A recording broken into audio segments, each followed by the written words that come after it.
BMKG wilayah 4 Makassar mengatakan angin kencang yang terjadi di kota Makassar diakibatkan dua faktor, yakni adanya peningkatan kecepatan angin gradien atau adanya perbedaan suhu yang cukup tinggi di wilayah perkotaan dan pegunungan. Kecepatan angin kencang ini diperkirakan bisa mencapai 60 km per jam atau 30 knot. Dengan kecepatan angin yang cukup tinggi, warga diimbau tetap waspada dan juga transportasi udara.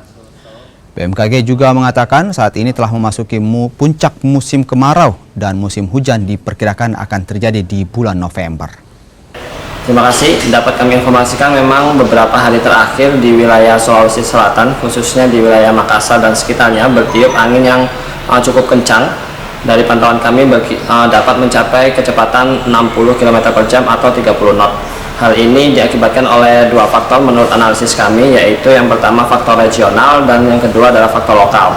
Untuk faktor regional sendiri karena adanya peningkatan kecepatan angin gradien atau angin 3000 feet, di mana angin yang bertiup di wilayah sekitar Sulawesi Selatan berkisar antara 30 sampai 45 knot seperti itu. Sedangkan untuk faktor lokalnya sendiri, yaitu karena adanya perbedaan suhu yang cukup tinggi antara wilayah perkotaan di daerah Makassar dengan di daerah pegunungan, sehingga hal itu menyebabkan kecepatan angin yang cukup tinggi melintas di wilayah kota Makassar.